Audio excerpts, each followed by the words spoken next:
This video is brought to you by a valued partner of the channel, Rosetta Stone. Stay tuned to hear more about their exclusive offer to take your language learning skills to the next level. Hey guys, it's Celestia, and welcome back to Art Trope Top 10s, the series where I roast the art tropes I hate the most in different types of media, ramble about my favorites, and poorly illustrate myself as all of them. We've done the best and worst of anime and Western animation, which led to the deeply cursed creation of such gems as Chad Chin Celestia and Studio Bones Fisheye Angle Celestia. And the most recent addition to the series was the top 10 worst character design art tropes. So now that spooky season is over and we're back to regularly scheduled content, it's finally time to balance that out with the top 10 best character design art tropes. I'm so excited, I love this series. I always create at least one unforgivably cursed piece of art per video, so I'm looking forward to seeing what that'll be this time. As always though, I do want to open with a reminder that this series is completely satire and just for fun, and I'm not legitimately praising or criticizing the actual validity or quality of any of the tropes I rank. When I say top 10 best tropes, I mean my top 10 favorites. When I say top 10 worst, I mean the ones I hate the most. Not only are these just my opinions, they are literally just jokes for entertainment value alone, so don't take them or me too seriously.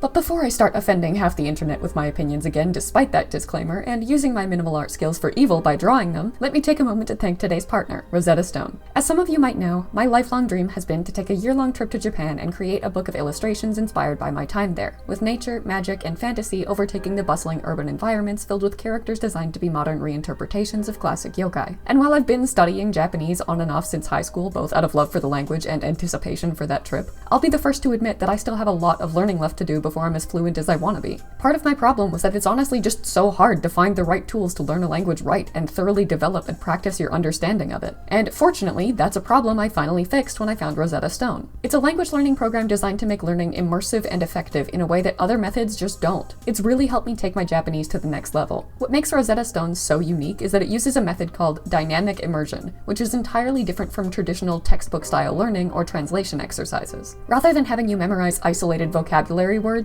it pairs visuals, audio, and interactive elements to help you understand Japanese through real-life context. So you end up remembering and understanding so much more of what you study. Not only that, but the lessons are specifically designed to prepare you for actual conversations, teaching vocabulary you can really use and coaching you not just on your listening, but your speaking and pronunciation too. Speaking has always been what I struggle with the most when learning a language, because there are so few opportunities to practice it out loud with someone, and I'm always too nervous and embarrassed to try even then. But Rosetta Stone's pronunciation tool completely solves this problem, especially for a language like Japanese where intonation can really impact meaning. The pronunciation tool lets me practice pronunciation by comparing my speech to real native speakers and giving me instant feedback that helps me improve my skills. This level of feedback has made me so much more confident in speaking out loud, especially without a speaking partner. In pretty much every way, it sets you up to be confident and conversation ready in the language of your choice. And with lessons as short as 10 minutes, I can squeeze that in whenever I have a spare moment. With the app, I can study Japanese from anywhere, whether it's on a commute or even while sketching out my ideas. If you're inspired to learn a language too, Rosetta Stone is offering my audience an exclusive 60% off a lifetime subscription. That means you'll have unlimited access to any of the 25 languages that you choose forever. You can work at your own pace and learn when you want. Click the link in the description to get 60% off lifetime access and find out yourself how easy it is to learn with Rosetta Stone. I certainly did, and I know you won't regret it. Thank you so much to Rosetta Stone for partnering with me on today's video, and please go check them out via the link in the description. And now, without further ado, it's time for me to ramble about art tropes for an unjustifiable amount of time. I like to think that since this is my top 10 favorites or best rather than my top 10 most hated or worst, I'm less likely to piss you guys off with the list you're about to hear, but I hesitate to be too hopeful since I said I liked the anime eyes visible over hair art trope in another one, and that made people angrier than when I said I didn't like the conjoined Sonic eyes. But at this point, your anger just fuels me, so by all means, drag me in the comments, not that I could stop you. Anyway, normally I don't rank these in any particular order. I usually like or hate them all to the same degree for the most part and just list them in whatever order they occur to me in. And that's still the case for the rest of today's, but number 1 is the exception. It's number 1 because it reigns supreme over all of the others no matter how much I love them. Putting it at the top of the list is simply just giving it the respect it deserves. It's the side braid or ponytail that screams, "I'm a mom," more than literally tattooing it on the character's forehead. I don't even know why. I don't know how or when having your hair tied to one side started becoming indicative of motherhood more than actually having children, but it has. If I'm watching an anime and a woman has a side ponytail, I'm more sure that she's a mom than if she was leading a trail of children all calling her mother. It doesn't even make a little sense, because I would never make that assumption about a real woman based on her hairstyle alone. I'm at least 99% sure putting your hair to one side isn't legally required the moment you have children, and I've never actually met a real mom who regularly has a side braid or ponytail. I've never encountered a real-life anime ponytail mom. They're basically mythical creatures to me. But the moment a woman is animated, that hairstyle may as well be a loudspeaker announcement that not only is she someone's mother, but she's someone's mother that something horrible is about to happen to. Because 9 times out of 10, the mom hairstyle is basically a death sentence. Since we usually see the protagonist's mom as a glimpse into their tragic backstory, and that backstory is usually tragic because she died. That's the case so often that there are almost stages of grief in response to seeing a side ponytail in an anime. You're like, oh, that's a mom, and probably a really nice one too.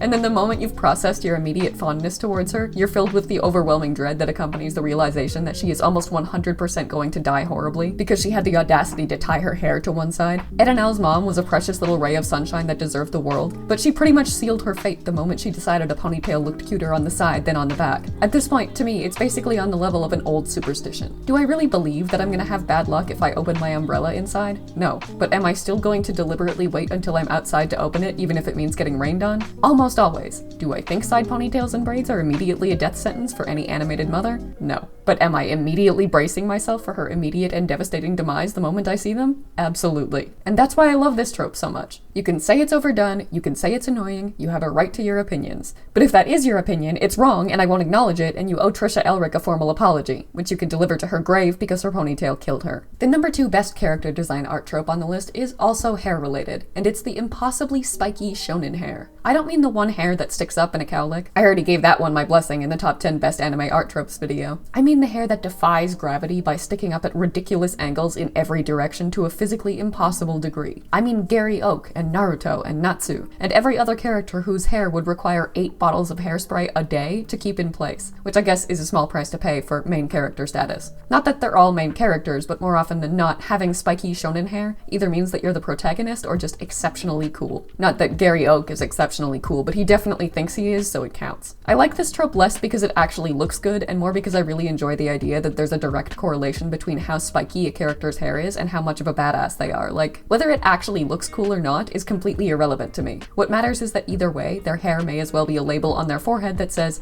I'm a cool guy. Not that I can judge, I had that side-swept scene hair in high school for the exact same reason, and it did just as little to actually make me look cool. I'm starting to realize a lot of these are on the list less because I actually like how they look and more because I passionately appreciate their comedic value, but I refuse to apologize for having the correct priorities. On that note, number 3 is another prime example of that, and it's when a character has one single outfit that they wear constantly regardless of weather, setting, or any semblance of logical reasoning. I completely understand that this is done deliberately by designers and artists to maximize the character's immediate recognizability, and it doesn't actually imply that they wear it constantly and deliberately, narratively speaking. But I quite simply do not care. It is vastly funnier for me to imagine that Kagome wears her school uniform as everything from black tie formal wear at exclusive events to outerwear for the most unforgiving of blizzards. I choose to believe that she wakes up, looks in the mirror, and says, yes, this flimsy school uniform is the perfect outfit for demon slaying. And I choose to believe that about every anime character that wears the same outfit literally all the time. Bonus points if they actually acknowledge it, which Kagome does do more than once, I think, if I'm remembering right. So she gets an art trope gold star, which I guess I'm giving out now. At least I started now and not at the beginning of the video because I really don't want to give one to Gary. The 4th best character design art trope, though, is another of my all-time favorites, and it's the completely and utterly useless accessories that serve no purpose more significant than making the character wearing them look cooler. I don't mean normal accessories, like, I get that that actually is the point of most of them. I don't wear 500 rings and earrings because each one can complete Inspector Gadget-esque tasks. I wear them because they look cool, and that's not the kind of accessory I'm referring to. I mean when characters have one belt to hold their pants up, and then 50 extra belts purely for the aesthetic. Or 100 pouches or bags or pockets that hold absolutely nothing other than air and badass I'm prepared for anything vibes. Or a seemingly endless number of zippers that don't actually zip anything together, but exist solely to make them look edgier. And don't forget random chains that attach to nothing and just dangle purposelessly, because without them, how would we know this character is cool and not like other girls? Honestly, I love this on pretty much every level. The more egregious examples are just ridiculous enough to be hilarious, and the more reasonable examples do genuinely look cool. That said, I will admit a bit of bias there because I own these shirts, and I fully acknowledge that not a single zipper or belt on them does anything. In my defense, I bought them in Japan when I was an edgy teenager, but that combined with the fact that I just admitted to having the side-swept scene hair doesn't exactly paint a flattering picture of my youth, so it's not really much of a defense now that I think about it. Anyway, leaving teenage Celestia in the distant past where she belongs, let's look at number 4's polar opposite. Number 5, the antithesis of the useless accessory. The utility belt with so much excessively ridiculous usefulness that it borders on impossibility. The most common example would obviously be like 90% of superheroes, since they're largely responsible for popularizing the character design trend of utility belts that contain everything from band-aids to the Declaration of Independence. Batman comes to mind first, but I think Deadpool actually exemplifies it better because he literally makes a point of showing that his 90,000 pouches contain everything from coins and candy to what looks like a hockey puck and a small monkey. Really though, any character with a utility belt that contains an impossibly and comedically extensive array of items immediately has my heart, especially if it goes way beyond the point of making any logical sense. I understand a utility belt that has weapons, ammunition, survival gear, grappling hooks, cash, tools, phones, gadgets, and so on. That makes sense, and it could reasonably exist in reality. Hell, I would wear that utility belt if it were even vaguely socially appropriate. I'd take that over carrying a purse any day. It does still look cool, but my favorites are easily the utility belts that have all of that and the inventory of 5 Walmarts, the briefcase from Pulp Fiction, several live animals, and a Tesla Cybertruck, which is actually probably the least useful thing on that list. The more ridiculous the contents of the utility belt, the more I love it. Go listen to A Boy in His Boat by Starbomb and tell me all the shit they list being inside a few pouches isn't an S-tier design trope.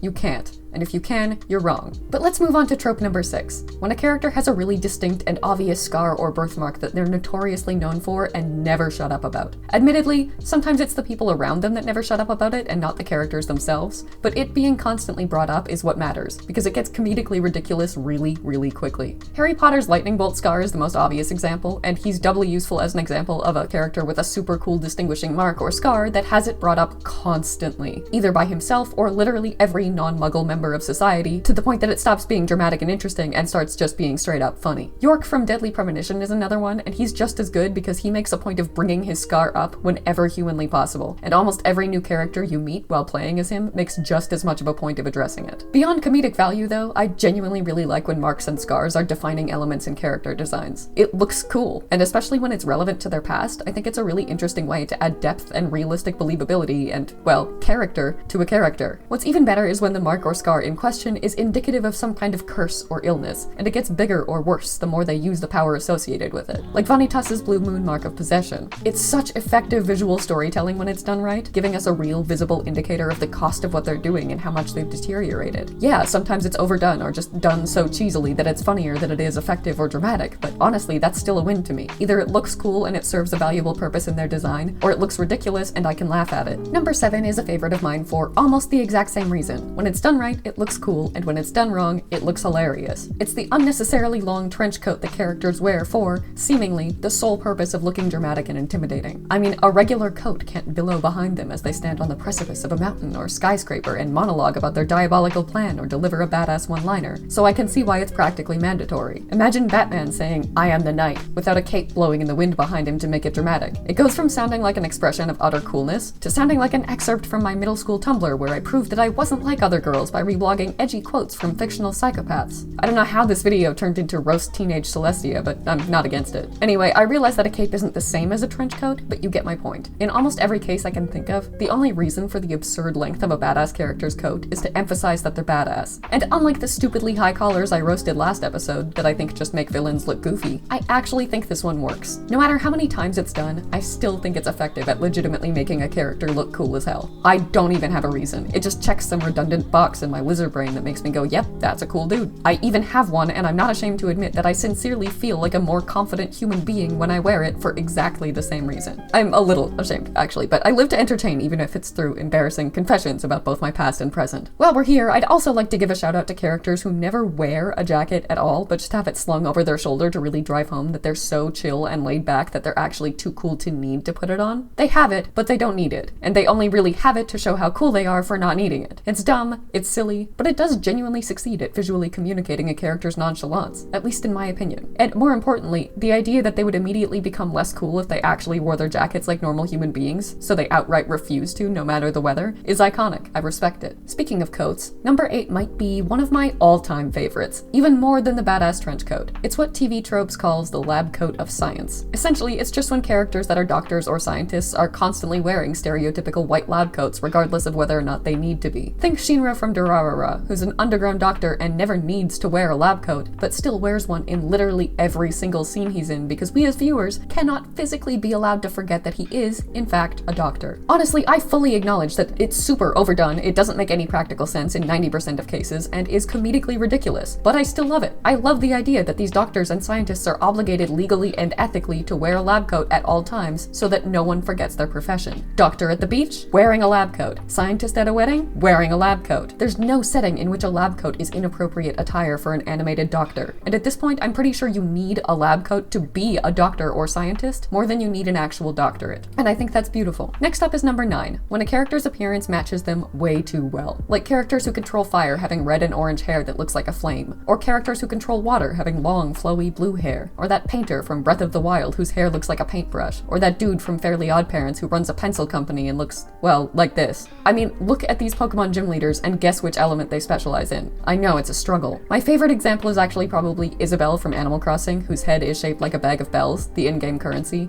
and her name is literally Is-a-Bell. She even jingles when she walks around because I'm pretty sure there's an actual bell in her hair. Fur, whatever. My point is, while you're welcome to think it's cheesy or overdone or even lazy when a character's appearance is designed to be too blatantly appropriate for their identity or powers, I think you're wrong, and I'll happily die on this hill surrounded by Isabelle and my 800 Pokemon gym leaders who look exactly like the elemental type they use. Finally, the last best character design art trope on the list, number 10, is what TV Tropes calls the 11th hour costume change. It's basically when a character wears one primary outfit for the majority of the story, but in preparation for the final fight with the villain or the dramatic conclusion of the plot's main conflict, the one moment in which the future of everything they've fought for hangs in the balance, they magically acquire a much cooler upgraded outfit that really drives home that by way of clothing alone, they are now at least 10 times as powerful. Normal clothes? Not good enough for this. How are we gonna know this is a dramatic showdown between good and evil if the protagonist doesn't change their jacket? We can't. There's no way. Is the villain an unstoppable force of chaos that's never been beaten throughout the entirety of the plot? Well, watch the fuck out, buddy. Larry Everyman protagonist has gold accents on his clothes now, so you're basically screwed. Again, it's cheesy, it's silly, and there's no logical reason for someone's primary priority when preparing to face off with their most feared adversary to be going shopping to make sure their aesthetic and vibes are adequate. But that's exactly why I love it, because honestly, that would probably be my priority for comedic value alone. Beside finding the logistics of it funny though, I unironically love so many of the pre-boss battle outfit changes characters get. So many of them are done so well and keep just enough elements from their previous outfit while adding and exaggerating new ones. And regardless of any realism or lack thereof, it really does make the conclusion of the plot feel like a bigger deal when the characters that we've come to know, love, and recognize by their appearance changes that appearance just for that. It feels like the human equivalent of a Pokemon reaching its final evolution. It's so satisfying on a fundamental level, it's beautiful on a design level, and it's funny on a logistical level. It checks every single one of my boxes. And there we have my top 10 best character design art tropes. As always, I'm curious to hear whether or not you guys agree with them, so please let me know in the comments, even if that involves roasting me in the process. You know what? Especially if it involves roasting me in the process. If you like this video, please feel free to check out the others in the series via the playlist in the description and the iCard above. And rest easy knowing that more are coming soon. Next up are the top 10 best and worst video game art tropes, villain art tropes, hero art tropes, horror art tropes, and Mary Sue art tropes, so there's no shortage of upcoming videos in the series. Thank you for watching, and I hope you enjoyed today's video. Special thank you as always to channel members Joseph Solomon, TC Pratt, Zelda Deverak42, Haruki Saluzzo, King Good James, CP Lil Thing, Art of Amethyst Fable, Extinction Animation, and Andy the Hedgehog, as well as patrons Batman, Kyle Lowe, Blue Swanson, Cora Fear, Jamisha Walker, Alengshi, Kim Yen, Crazy Asar, Gentong, Grayson Xavier, Blob Mage, TC Pratt, Finn, Celine Merriman, Ash, Eldritchia, The Stray Dog, Ulura, Greg Noble, Decagon, Jenny Chan, Cat Bus, Mac, Lucy Yamajiki, Selena Beebe, Priday, Totally Shogun, Insomniac Sleep Schedule, Ling Tang Wong, and Marie Greer, and I'll see you in the next one.